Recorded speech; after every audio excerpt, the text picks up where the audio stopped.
네, 안녕하십니까. 모토다이렉트 장팀장입니다. 반갑습니다. 건피디입니다. 자, 오늘은 저희가 하이브리드에 대해서 한번 알아볼 거예요. 예. 왜 그러냐면 요즘에 제조사들이 네. 너도 나도 다 하이브리드를 출시하고 있잖아요. 인기가 좋으니까. 인기가 워낙에 네. 많습니다. 기존의 내연기관 같은 경우에는 네. 연비가 아무래도 조금 안 좋다 보니까 그렇죠. 네, 사람들이 맞아요. 이제 네. 유지비에 대해서 부담을 좀 느끼는 거고, 네. 그다음에 이제 전기차로 넘어가려니 전기차 같은 경우는 좀 비싸기도 하고, 그리고 또 뭐 화재 위험 이런 것도 화재 많이- 위험 네, 그것도 맞아요. 크고, 네. 그리고 아직 충전 인프라가 좀 부족한 편입니다. 그것도 맞아요. 참고로 네. 전기차를 구매하려고 하시는 분들은 좀 부지런해야 돼요. 왜요? 충전할 데가 없어요. 그래서 일찍 출근하고 네. 일찍 퇴근해요. 그래서 이제 절충안을 찾아본 게 바로 하이브리드 자동차입니다. 맞아요. 하이브리드 자동차 같은 경우는 유지비도 적게 들고 네. 충전할 필요도 없는 거고, 그렇죠. 그냥 똑같이 그냥 주유소 가면 돼요. 네. 그리고 이제 전기차처럼 그렇게 비싸지도 않거든요. 그렇죠. 네. 그래서 이제 요즘에 하이브리드 차들이 굉장히 많은데, 네. 그래서 오늘 저희가 하이브리드 자동차가 어떤 것들인지 한번 살펴보도록 하겠습니다. 자, 그러면 이제 하이브리드 자동차는 과연 무엇인가? 휘발유, 경유, 메카 석유가스, 천연가스 및 RA 연료와 전기 에너지를 조합하여 동력원으로 사용하는 자동차를 말한다. 이렇게 돼 있습니다. 근데 지금 토레스 하이브리드가 나오긴 나왔는데, 네네네. 그 전에 또 토레스 하이브리드가 나왔었잖아요. 알아요. 토레스 하이브리드 나왔다고 잔뜩 기대를 했는데, 그때 이제 토레스가 가솔린이나 네네네. LPG를 섞어놓고 하이브리드 네. 자동차라고 했죠? 그 얘기 이제 그만하셔야 될 것 같아요. 혼날 것 같은데. 이거 표시광고법 위반 아니냐? 그거. 라고 네네, 맞아요. 다른 데서 얘기. 어쨌든 하이브리드라고 하면 네. 이런 내연기관하고 그쵸. 반드시 이제 전기가 조합이 돼야 됩니다. 그러니까. 그리고 이 하이브리드 자동차 같은 경우는 세 가지 종류가 있습니다. 세 가지. 네. 좀 헷갈리실 거예요. 네. 저희가 알고 있는 저희가 알고 있는 네. 일반적인 하이브리드, 그죠. 그거는 이제 풀 하이브리드라고 하고, 네. 두 번째로는 마일드 하이브리드, 그다음에 세 번째로는 플러그인 하이브리드가 있어요. 그래서 이 세 가지 종류가 과연 어떻게 다르냐, 그러니까요. 네. 요거에 대해서 네. 오늘 한번 알아보도록 하겠습니다. 예. 첫 번째로는 풀 하이브리드입니다. 저희가 알고 있는 일반적인 하이브리드라고 하는 차량들, 그러면 저희 국산차에서 뭐 소렌토, 산타페 다 이거 그냥 풀 하이브리드 맞잖아요. 그렇죠, 그죠? 그렇죠. 네. 요거 같은 경우는 바로 연비 향상을 위한 목적이 있습니다.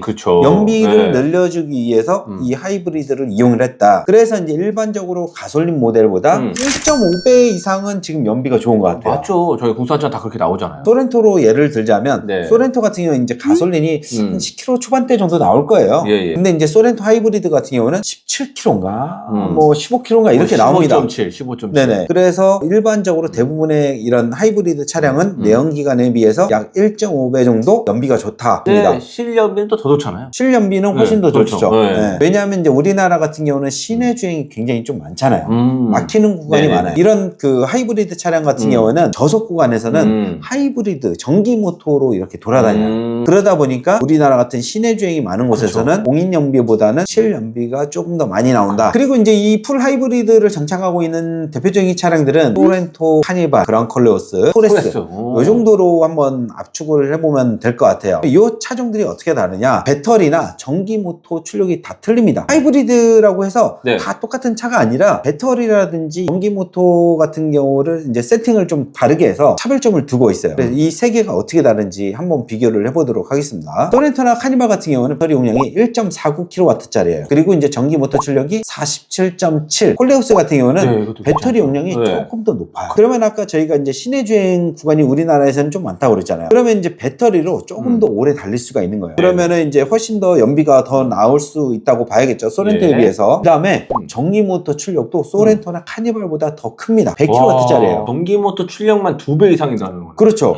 전기 모터 출력이 굉장히 세기 때문에 이렇게 전기 모터로 가더라도 충분한 힘을 발휘한다.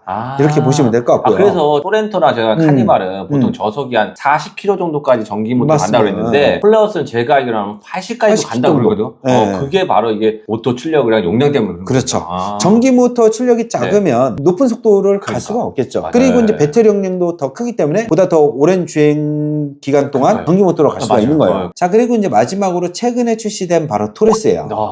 토레스 같은 경우는 소렌토나 콜레오스에 비해서 한 단계 밑에 차량이에요. 스포티지랑 투싼이랑 급이 내쳤다. 비교를 해야 되는 차량이에요. 예. 근데도 불구하고 배터리용이 제일 큽니다. 1.83이에요. 와. 그럼 보다 더 오랜 네. 시간 동안 네. 전기 모드로 갈 수가 있는 거예요. 그러니까 이쪽에서 네. 하는 얘기는 뭐냐? 네네. 시내 주행은 94% 정도 EV 모드로, 전기 모드로 주행을 할 수가 있다. 그냥 전기차처럼 움직일 수가 있다라고 얘기를 하고 있어요. 전기차나 마찬가지. 전기차나 마찬가지라고 볼 수가 있는 거죠. 네네네. 그리고 이제 콜레오스 같은 경우도 얘네도 얘기했던 게 마치 전기차 같다 이런 얘기를 하거든요. 그러니까요. 왜냐면 네. 이제 배터리 용량이 좀 더 크고 맞아요. 전기 모터 네. 출력도 크기 때문에 그런 그러니까요. 얘기 나오는 건데 네. 토레스는 이거보다 더 큰 거죠. 토레스는 장난이고요? 전기 모터가 130입니다. 실화요?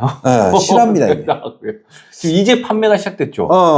그래서 이제 토레스 같은 경우에는 하이브리드로서는 최고다. 우리나라에선 최고다. 그래서 요거 같은 경우는 나중에 이제 실 이용자들 후기를 보고 네네. 고객님들이 또 많이 선택하지 않을까. 자, 그 다음에 이제 많은 분들이 왜 하이브리드는 꼭 가솔린하고 전기 모터랑 조합을 시킬까? 디젤하고 시키면 디젤은 연비가 좋잖아. 거기에 전기 맞네. 모터 더하면 네. 훨씬 더 좋아질 거 아니야. 그러게 맞아요. 그래서 저도 그런 생각을 했거든요. 네. 왜 디젤하고는 이렇게 조합을 안 시킬까? 순간적으로 좀 사람들이 좀 무식하다 그러는 거 아니에요? 갑자기. 근데 이거 모르는 분 많을 거야. 그러니까 저도 지금 되게 궁금해서 물어보는데. 그래서 이제 제가 한번 간단하게 한번 설명을 해보겠습니다. 네네네. 디젤하고 조합은 결과적으로 봤을 때 효율이 그렇게 좋지 않다.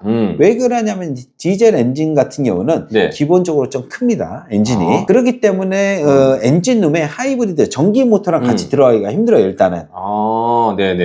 그런 부분이 있고 예. 그 다음에 전기 모터랑 디젤 엔진이랑 모두 조속에서 최대 토크가 발휘가 돼요. 그치, 토크가, 디젤도 처음에 딱. 그쵸. 맞았죠. 근데 이제 가솔린 같은 경우는 초반 토크가 안 좋잖아요. 네. 전기 모터 같은 경우는 초반부터 최대 토크가 네. 그 발휘된단 말이에요. 네네. 그래서 여기가 효과가 더 좋아요. 그 다음에 이제 고속에서 봤을 때 전기 모터가 힘을 발휘하지 못합니다. 그러니까 결국은 저속 때는 전기 모터가 좀 힘을 내주고 고속에는 가솔린이 좀 해주니까 그렇죠, 서로 그렇죠. 이렇게 보완이 되는구나. 그렇죠. 근데 이제 디젤하고는 여기 이제 조합이 잘 안 맞는 거죠. 그래서 이제 똑같은 놈들끼리 만난 거예요. 그러네, 맞죠. 네. 맞네. 만약에 이제 결혼을 했을 때 똑같은 사람들끼리 하면 그러니까. 별로 안 좋아요.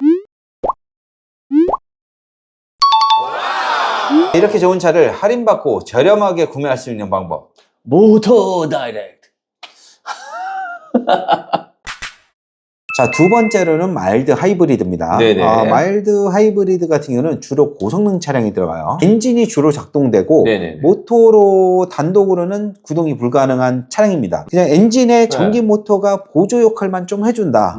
이렇게 보시면 될 것 같아요. 역할을 할 게 없네요. 네, 큰 역할은 아니에요. 살짝 이렇게 밀어주는 느낌? 역할만. 그래서 엔진이 이렇게 출발할 때, 급가속할 때 좀 도움을 주는 역할이다. 그리고 이 마일드 하이브리드 기술이 나온 계기가 좀 웃겨요. 2015년 디젤 게이트 그 사건 기억나시나요? 아우디 때문에 박살났잖아요. 네네네. 그때 나온 기술입니다, 이게. 그래요? 왜냐하면 이제 디젤 게이트 때문에 네네. 유럽에서 환경 교제를 대폭 강화를 시켰거든요. 그래서 이제 그 디젤이 지금 그 기술로는 환경 기준을 맞출 수가 없기 때문에 그렇죠, 여기에 이제 모터 하나를 살짝 얹은 거예요. 조그만 모터를 살짝 얹어서 유럽 환경 기준에 맞췄다. 대표적인 그 브랜드로는 BMW, 벤츠, 볼보, 랜드로버, 아우디 얘네 거에는 그 대부분 디젤 차량에 요 마일드 하이브리드가 달려있다. 이렇게 보시면 될 것 같고요. 우리나라 차종에는 G90, G V80 여기에도 달려있어요. 왜냐하면 아까 연비도 살짝 어부시켜줄 수 있다고 그랬잖아요. G90 같은 경우는 굉장히 차가 크단 말이에요. 그래서 이런 차에 얹혀주면 연비가 좋아지고 그 다음에 이제 출력도 좀 높아집니다. 여기 이제 BMW의 마일드 하이브리드인데요. 그 모터 조그만 거 하나 있죠?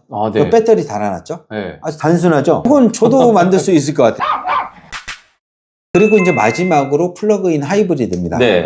플러그인 하이브리드는 반 전기차, 반 내연기관 이렇게 보시면 될 것 같아요. 그럴까요? 그 플러그인 하이브리드 같은 경우는 전기차처럼 충전을 하는 차량이에요. 배터리가 맞죠. 좀 용량이 큰 게 있습니다. 그래서 거기에서 이제 전기차처럼 배터리를 충전하고 일정 그 구간을 배터리로만 주행을 할 수가 있습니다. 전기차처럼. 일정 구간이 굉장히 짧은 걸로 알고 있는데. 보통 한 100km 내외 정도 100km 내외로. 그렇게 운행을 할 수가 있고요. 네. 짧은 거리 출퇴근용으로 사용한다고 하면 요건 딱이죠. 좋을 것 같아요. 좋죠. 유류비를 상당히 줄일 수가 있으니까 그러니까요. 네. 전기차처럼 이용을 할 수가 있고 먼 거리 이용할 때는 전기차처럼 이렇게 이용하다가 지금 알아 바뀌고 내연기관 또 있잖아요. 나머지 내연기관으로 운행을 할 수가 있기 때문에 네네. 장거리 운행할 때도 나쁘지 않다. 그럼 진짜 출퇴근만 하시는 분들은 진짜 거의 뭐 전기차처럼. 유류비 거의 안 들어가나 보는데. 제가 아시는 분도 요 플러그인 하이브리드를 이용하는 분이 있거든요. 예. 그분 같은 경우는 이제 충전을 자주 하는데 그분은 기름 넣은 기억이 거의 없다고요. 그래요. 네, 거의였다고 네, 합니다. 네. 하지만 방금 제가 말씀드린 대로 네. 충전을 아주 자주 해야 돼요. 전기차 같은 경우 이제 그 배터리 용량이 요거보다 굉장히 크잖아요. 그죠. 그렇기 때문에 보통 저 같은 경우는 한 3, 4일에 한 번 이렇게 충전을 하거든요. 네네. 근데 요거는 더 자주 해야 되는 거죠. 그렇기 때문에 굉장히 번거롭다는 단점이 있습니다.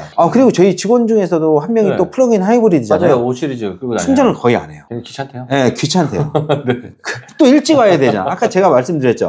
부진해야 된다고. 그 자리가 없어. 네, 자리가 없어요. 네. 그래서 거의 그냥 주유만 하고 다니는데 그런 단점 때문에 플러그인 하이브리드는 사실 좀 많이 팔리진 않아요. 그리고 또 단점이 하나 뭐가 있냐. 트렁크 공간이 좀 좁습니다.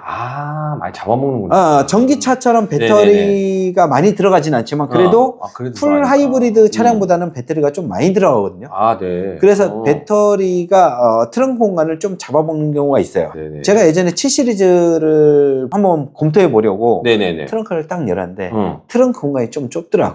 다 이것 때문이구나. 네, 그래서 제가 이제 요 플러그인 하이브리드 7 시리즈는 포기를 했죠. 그리고 이제 플러그인 하이브리드 대표적인 차종이 뭐가 있냐면 BMW 5 시리즈, 7 시리즈, E 클래스, 네. 그다음에 니로 정도, 그다음에 코나 뭐 이런 차들이 많아요. 우리나라 예. 차도 플러그인 하이브리드가 많은데 요 차들 배터리 용량이 얼마고 주행거리는 어느 정도 할 수 있는지 한번 알아보도록 하겠습니다. 5 시리즈 같은 경우는 배터리 용량이 22.1이에요. 요거는 이제 전기 모드로 약 70km까지 운행을 할 수가 있고요. 그다음에 이제 7 시리즈 같은 경우는 22.1kW짜리예요. 요것도 주행거리는 약 60km 정도 할 수가 있고요. 그다음에 E 클래스 같은 경우는 25.4kW짜리예요. 네. 요거는 약 80km 정도 전기 모드로 운행을 할 수가 있습니다. 그다음에 니로 같은 경우는 좀 작아요. 11.4kW짜리예요. 요거는 약 55km 정도 이렇게 짧은 거리를 전기 모드로 운행을 할 수가 있습니다. 자, 이렇게 해서 오늘 하이브리드 차량에 대해서 한번 알아봤는데요. 다음에 또 자동차에 대한 유용한 정보로 찾아뵙도록 하겠습니다.